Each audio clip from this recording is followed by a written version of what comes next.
Hello guys, and welcome back to Star Ocean Last Hope. This is E.T. Young for this.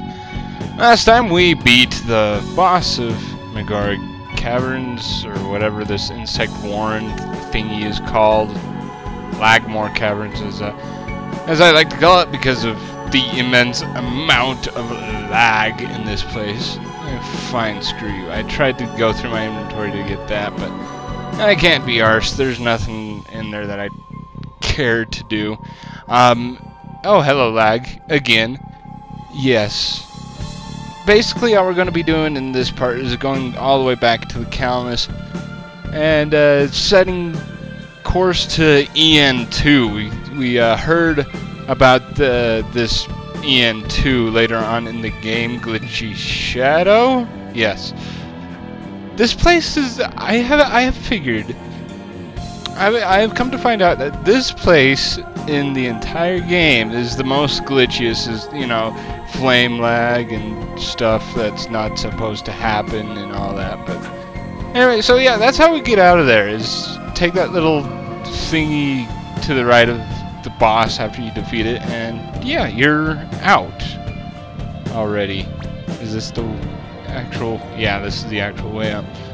But yeah, that was actually pretty darn cool. And I have to apologize, guys, for the last part.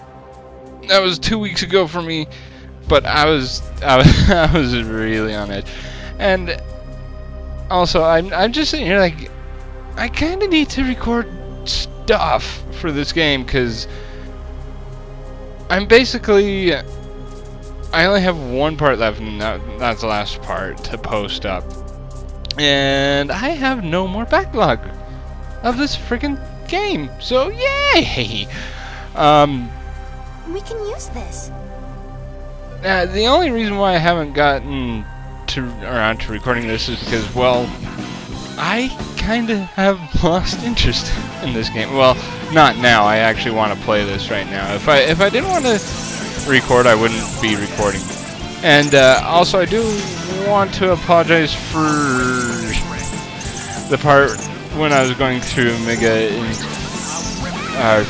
the Lagmore Caverns. I'm just going to call it Lagmore Caverns from here on out, because I cut out a lot of battles in that. I was going through and editing, and I'm like, there was a lot of battles I did not speak through.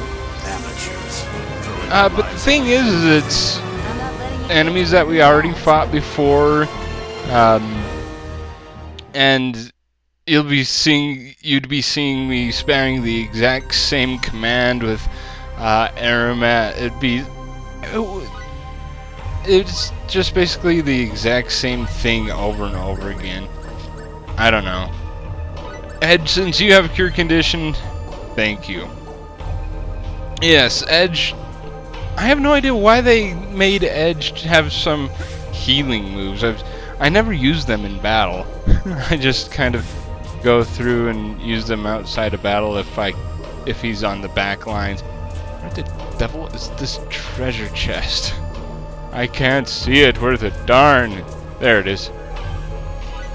But yeah, the thing is with RPGs is that it's just a big, huge bunch of, and there's people that I've watched with LPs of RPGs, and they don't cut out any battles. And I kind of find it, I kind of find it really, really repetitive. I mean, it's fun when you're playing it because you're sitting there pressing the buttons and all that, because, you know, it's one of those things. Actually, I think there is a hidden mine spot, I want to say, down in this little thingy. I was actually curious as to why they put this here on one of my previous playthroughs, and there you go. That's exactly why. There's a hidden mining spot if you wanted to know that. Don't ask me why they put it there, but yeah, there's.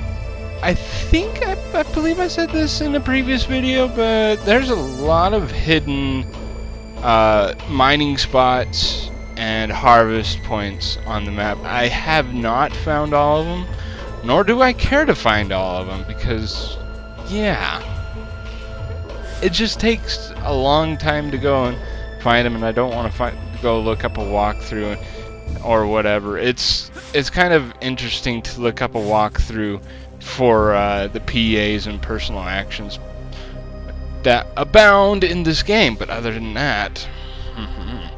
But anyway, yeah, it's actually a lot quicker to get out of that cavern back to the Calnus than it is to actually get to the cavern, get to the bottom floor, and fight the boss. I have no idea why. I don't know.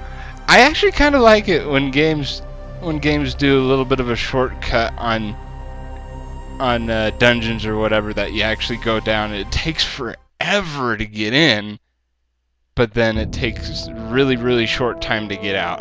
I think a game shows that it's well designed when it actually shows stuff like that. Now, I believe it's been a while since I've actually played this part of the game.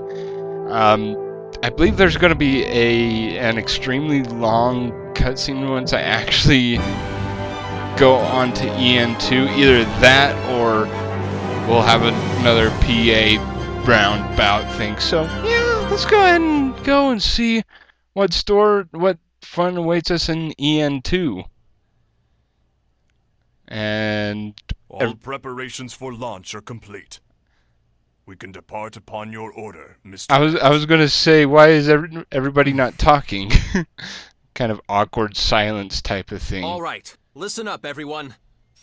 We can no longer deny that something's happening to our universe. We still have no idea exactly what is happening, nor what's in store for us in the days ahead. But we may find the answer to those questions on EN2. And when we do, believe me, there won't be any turning back. Knowing that, if you still... It's all right. As long as we're all together, we'll be just fine. Okay? If you're going Edge, so am I. And you too, right, Sarah? Yes, I still haven't learned to fly yet. I'd be in a bit of trouble if you left me behind. All Lucian wanted was to bring peace to the galaxy. I'm going along with you, because I want to, boy. I'm somewhat disappointed you would even ask. We are friends, after all. I'm sure you know what my answer is. My only aim is destroying the Grigori, but I'll stay until the rightful occupant of this seat returns.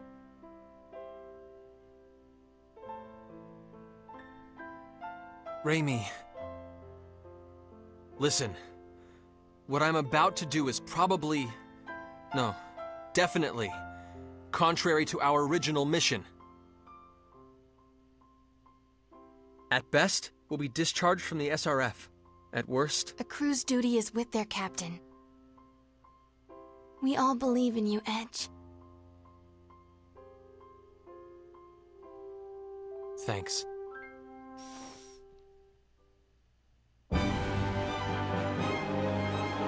Calnus, engage!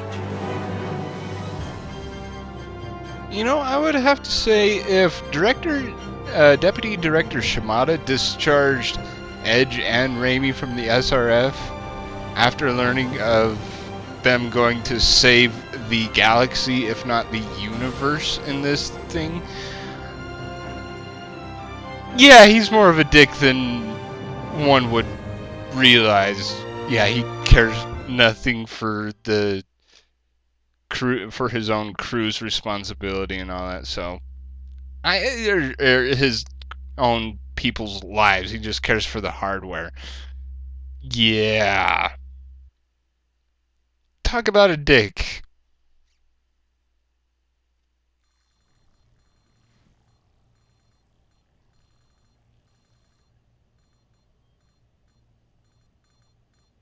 Relax. When the lad returns, I will vacate his seat.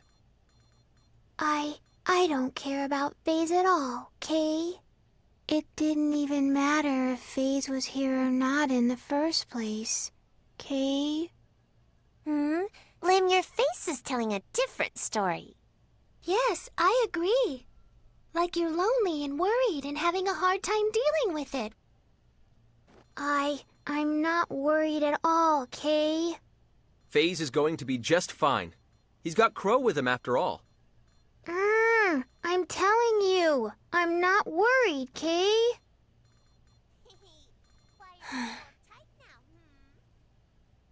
Something wrong, Raimi? Nothing really. What are you planning to do about our report to headquarters?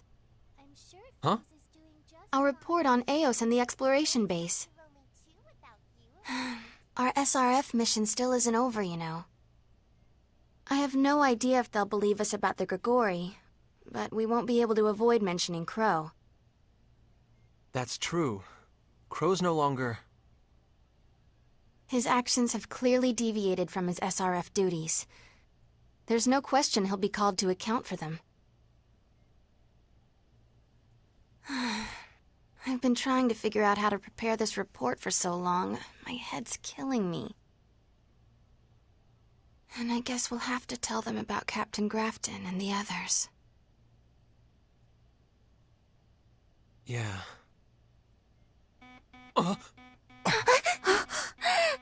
What is it? High energy reaction incoming, directly ahead of us. What? All hands, brace for... Damn! Oh dear! Yeah! Status report! The Countess is hit. Damage minimal. Repulsion systems, all functions normal. We still have full control. Prepare for retreat! Roger. Damn it! Who the hell is it? I've detected 2 heat signatures from ships in our path. I'm putting them on the monitor.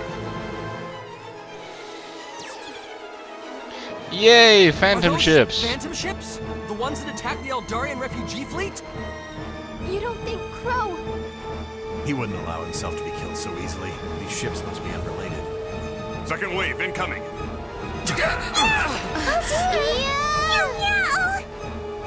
I'll return fire. Reroute the weapon controls here. Hey, I'm all for returning fire, but with the armaments on this ship, we won't stand a chance against them. If we try to trade fire with them, we'll be shot down first. Is that so? There's nothing I can do here. Hey, this is no time to be kicking back, meow. Third wave incoming. It's going to be a direct hit. Too late! We can't evade it! Raimi! Raise electromagnetic shields! On it! Yeah, I remember this cutscene. It's gonna be a long one. Again. Yay! That was gonna be a cool one, too. Get to see characters that we haven't seen in a long time. Just like with Crow. Electromagnetic shield strength down to 40%. Hull damage at 6% and rising. Damn! They just don't stop, do they? Now what? Another vessel is closing from behind. Registration unknown. What? More of them? Incoming fire from the unknown vessel. And they died. Yep, the Phantom ships died. Edge and Crow and Company did not. Or Edge and Crow. Edge and Company did not. So, yay. Who's our mysterious friends? Who shall we thank for saving our lives? What just happened? Did they save us? Do you know them? No, there are no Morphous ships of that design. If anything, that vessel actually looks more similar to... We are not your enemy. Repeat, we are not your enemy. SRF 003 Calnus, please acknowledge. Oh, hey, it's Lightspeed Kenny! Do they know us? I'm surprised you don't recognize that voice, Edge. Acknowledged! This is SRF 003 Calnus with the USTA. This is Captain Edge Maverick speaking. Got yourself into quite a little jam, huh? You're...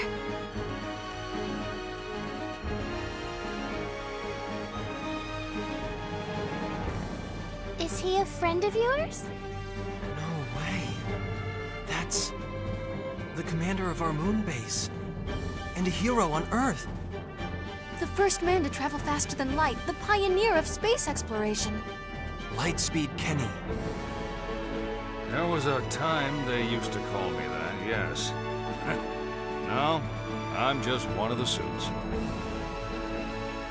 This is USTA Moonbase Commander Stephen D. Kenny.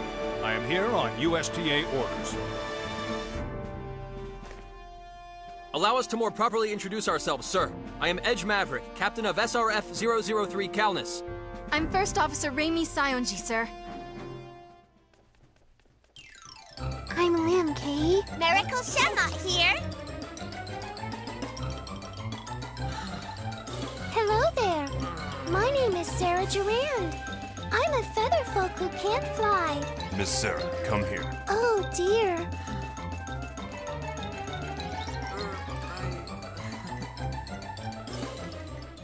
It seems you have a rather unique crew, don't you?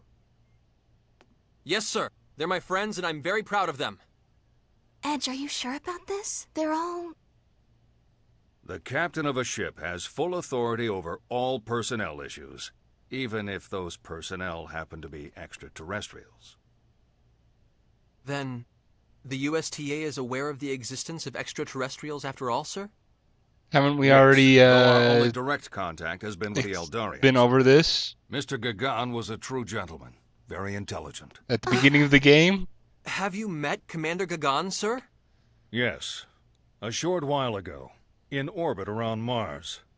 He had a fleet of Eldarian ships with him. I see.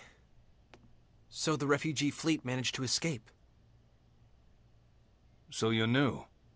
Huh? No, never mind. First of all, I'd like to have the report from your mission. Tell me, what did your investigations on planet Eos reveal? Edge. I know.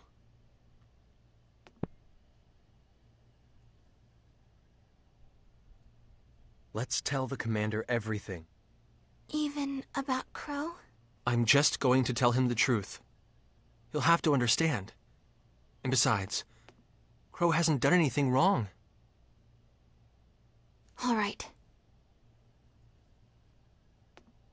I hereby issue my report, sir. What we experienced, what we learned, everything. And black screen to explain everything. Yes. That concludes my report, sir. It may be difficult to believe, but everything... Everything you say is true, correct? Huh? I don't have any reason to doubt what you say. You did well, Mr. Maverick. Coming through all those experiences without breaking under them, you did very well indeed. Yes, sir! Thank you very much!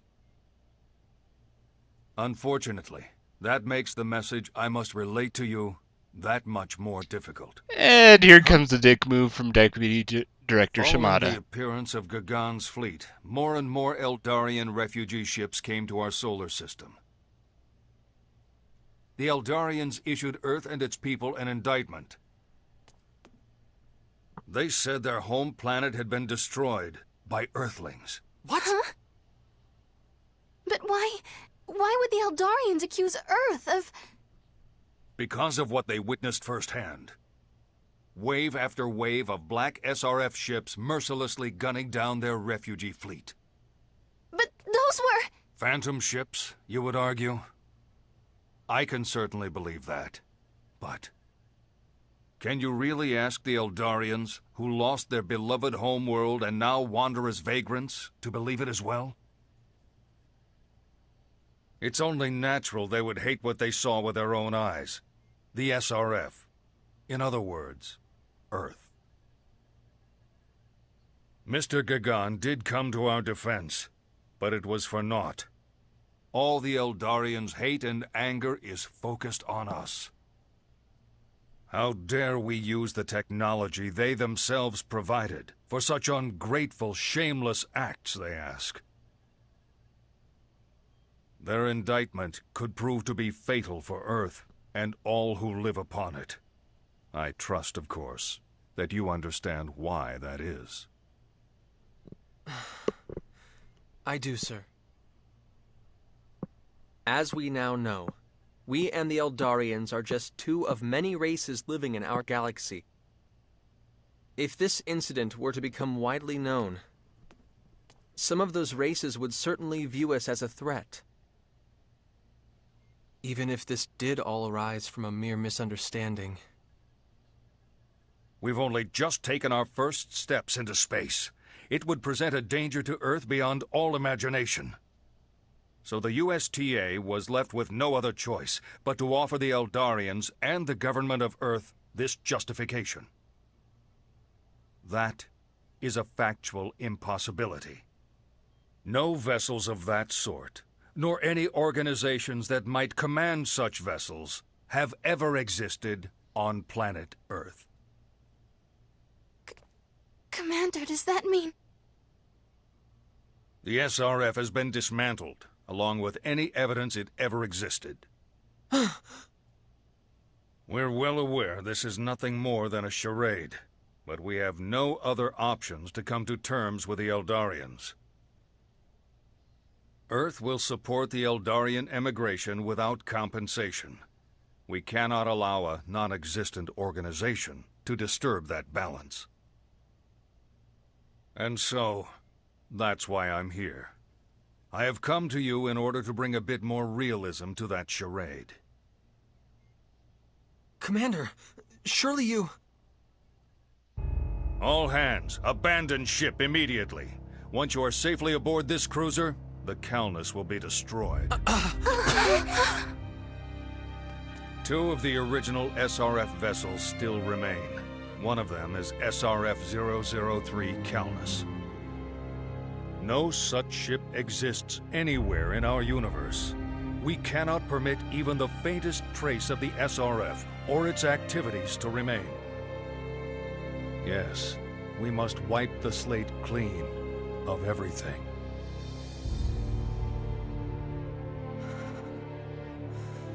Wipe the slate clean? After we dreamt of going into space for so long? After so many SRF men had those dreams cut short? After all the places this ship has taken us? After all the hardship my friends and I overcame together? You want us to pretend none of it ever happened? That is something I cannot do, sir. Oh, of course, he blew up I an cannot turn my alternate back on Earth, this path so... we've walked yeah. step by painful step. Not after all we've been through.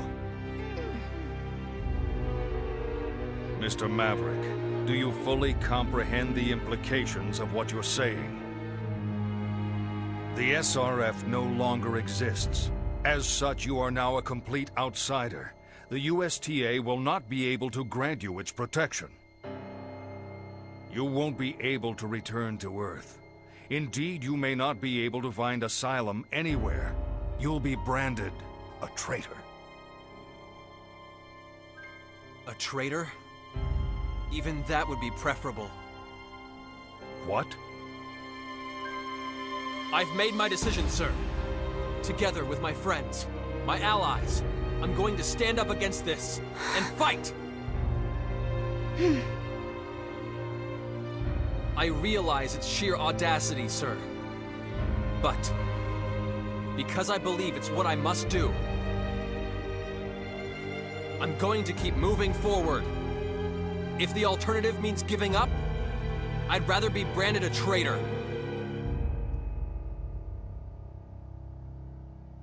Stand up against the universe, huh? Quite a bold declaration, son. You'll no longer exist. Is that really something you can deal with? We can. Raimi, everyone. There was a time when Edge was so full of regret and worry he stopped moving completely. But even so, he's managed to overcome every adversity and continue moving forward. Edgy doesn't lie, Kay. So, I know he'll fix everything somehow. I found myself drawn to the heat of Mr. Edge's passion and soul. I will stay by his side for as long as I can feel that warmth. Edge can do it. I know he can. So I just feel like this is where I'm supposed to be. Meow. Well, when I'm with Edge, you see, I get this amazing feeling like I can fly just about anywhere. The boy might still be a little wet behind the ears, but he's got all of us to take care of him, so...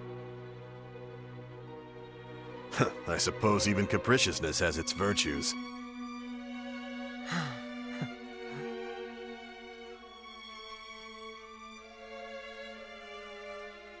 I'm going to move forward, with my friends, for what we must do.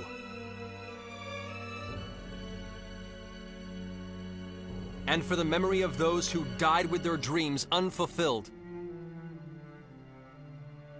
Even if a hero such as yourself stands in my way, Commander Kenny, I will not give up.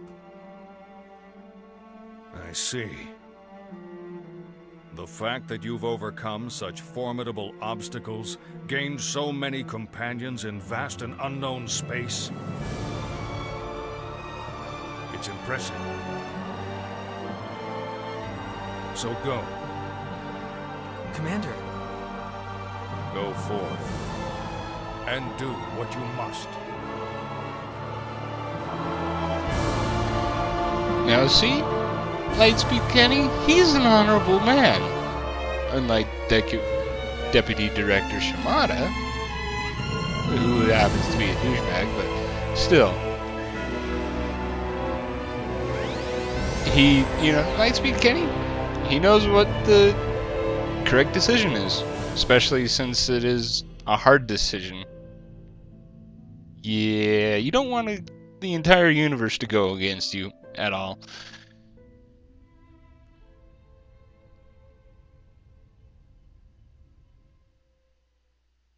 And now we have flashback. Dismantle the SRF? Don't you think that's rather short-sighted?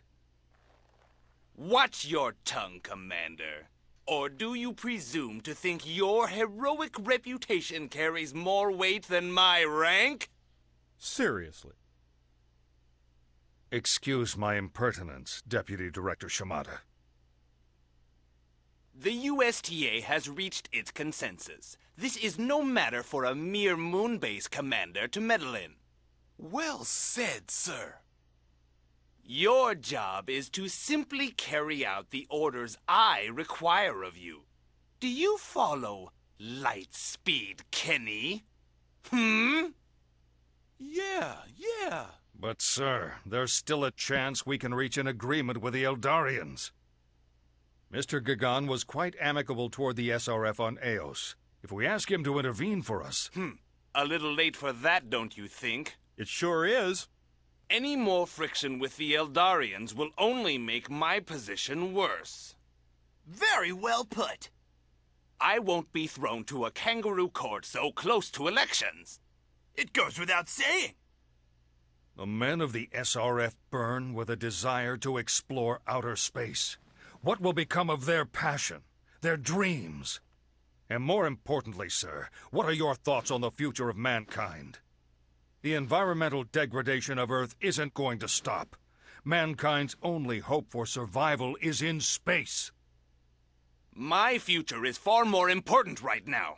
Why do all you ignobles want to make my life so difficult?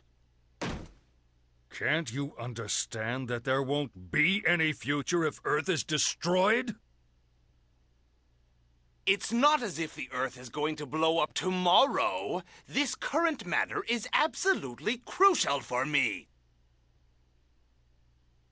The SRF was a joke anyway. Romantic talk of passion and dreams without results disgusts me. Absolutely despicable. And how? I suppose I must agree, Deputy Director. Quite disgusting, compared to the passionate, dream-filled, noble idea of using successful space exploration to further one's political career. Is that all you have to say? Then be off on your mission already. I can't imagine a hero of your standing will have much trouble shooting down such a lightly armed ship. I